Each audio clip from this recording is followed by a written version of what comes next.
Hello, world and universe. Welcome to the Trevor Donald Experience. Manifest your truth. And if you're new to the channel, please hit that like and subscribe button. And for all my continued followers, I want to say thank you.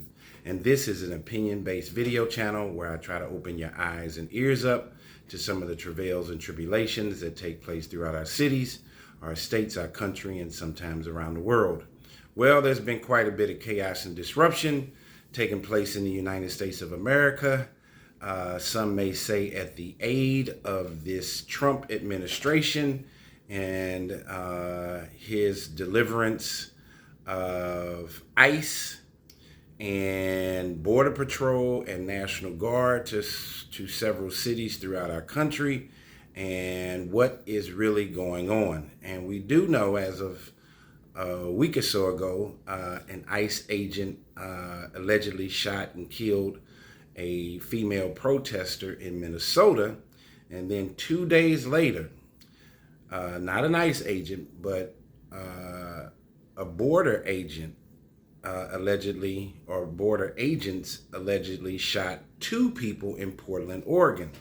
Now, I'm a little bit confused. I'm not a geography expert, but I'm wondering, why are border agents up in Portland, Oregon? I didn't think that Portland, Oregon was a border city and or state like Texas or California, or even somewhat in Phoenix. So I'm a little confused on the federal guidelines between what ICE agents can do, National Guard, and then you have border agents. So you got 3 different agencies that are involved in this chaos that is taking place with holding and detaining so-called illegal immigrants and trying to deport them.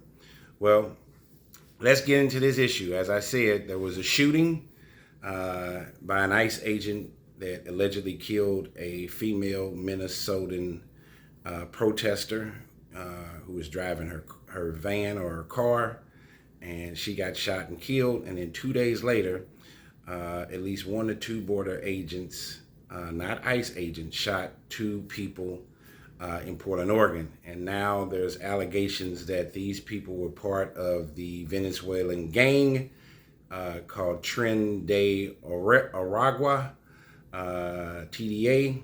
And let's see what's going on with that, if you haven't been following. So 2 shot by border agent in Portland, Oregon have Tren de Aragua ties, Department of Homeland Security and police say.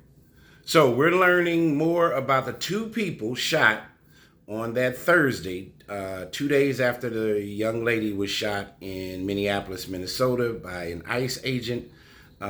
These 2 people were shot on Thursday by a U.S. Customs and Border Protection agent in Southeast Portland, with the Department of Homeland Security and Portland Police confirming the 2 had ties to the Tren de Aragua criminal group.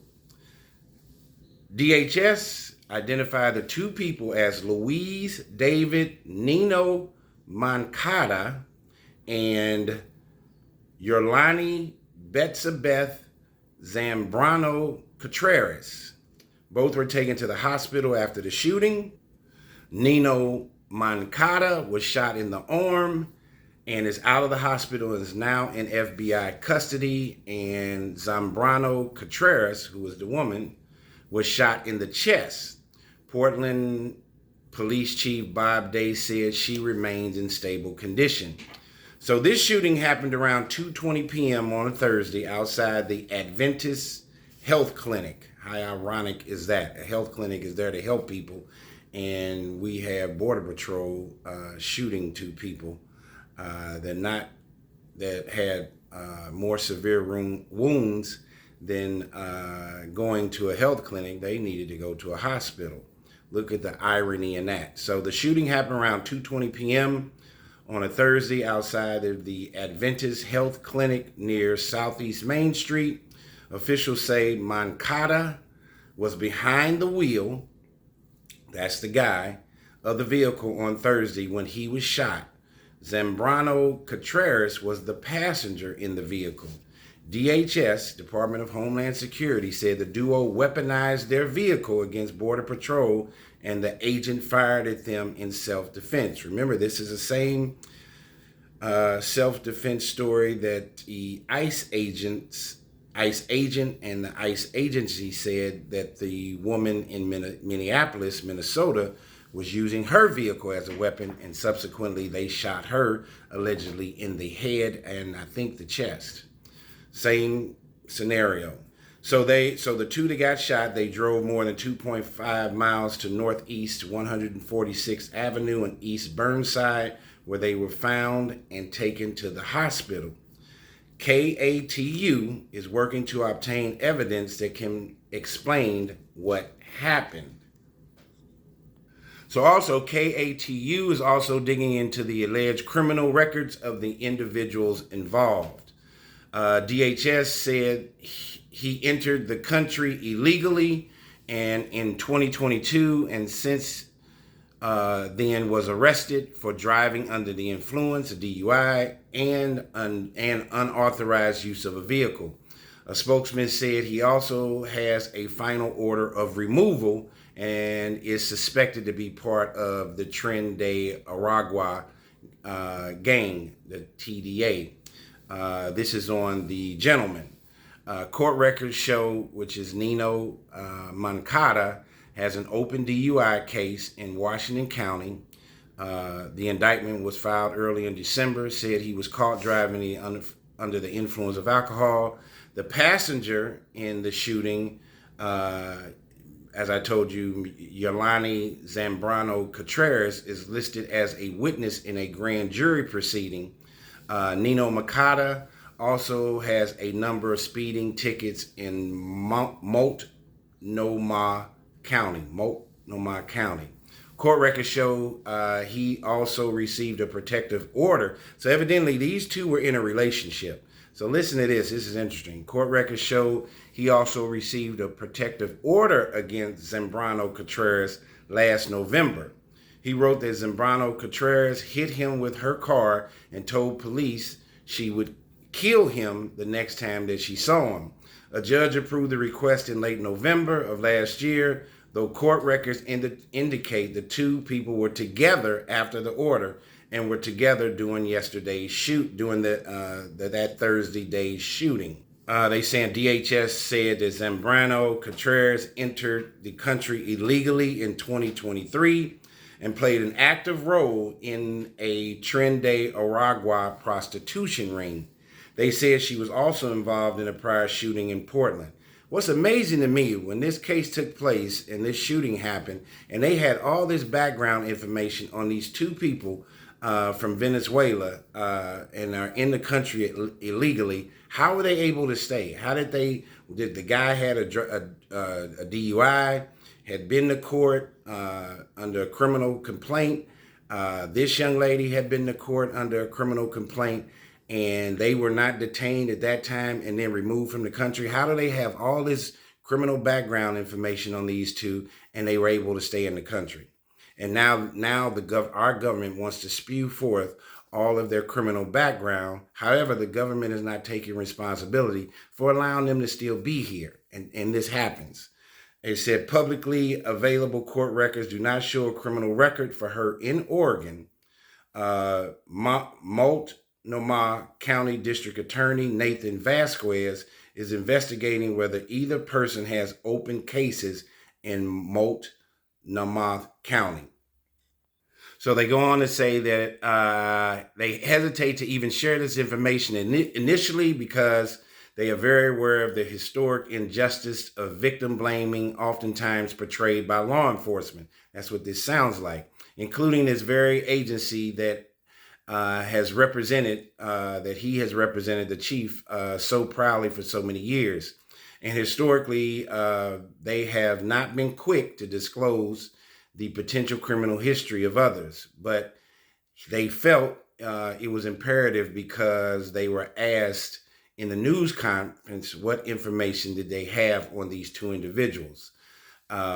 This is the information that they had. This is what Chief Day said. The Bureau is investigating a shooting case from July of last year where the victim self-identified as being a Venezuelan immigrant.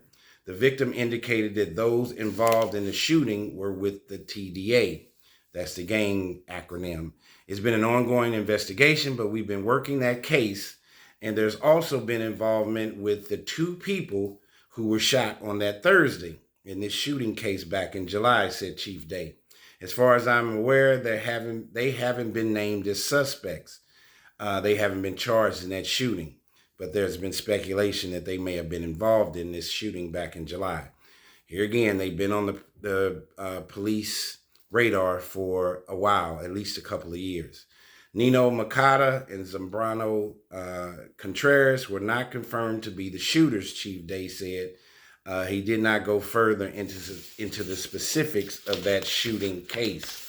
Well, why even bring it up? That's what doesn't, seems like they're trying to muddy the water and character assassinate these two people that got shot by border agents. He said, I've been advised that the woman was arrested for prostitution in Washington County and that the male was present when a search warrant was served in Washington County. I don't know if they were together. I don't know if they were simultaneous,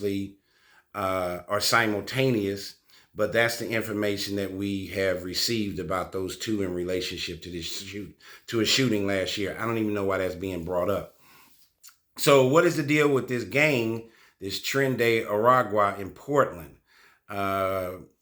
So Chief Bob Day said, we certainly can say that there is a presence, like they were saying it was in Denver, Colorado, in Aurora, Colorado. It would not appear to be as significant as maybe some have led to believe. While we couldn't get into specifics, he did say oftentimes they will prey on their own Venezuelan immigration population because they know they are going to be reluctant to engage with law enforcement. But he said, but once again, this is something that we're getting up to speed in as we find out their relationship with this TDA gang. And then he said that they asked Multnomah County District Attorney Nathan Vasquez if there were any knowledge of whether TDA is active in Portland, Oregon. And he said that there is some presence there, but he couldn't give a great detail about how much presence. Now, remember, this TDA gang was also first brought up in national news and the national media about taking over an apartment building in Aurora, Colorado. And there's been allegations on whether that was true or not. This is unfortunate. Civil unrest is on its way. I don't know what's going on with our government, ICE, and this immigration issue, but it's getting scary out there.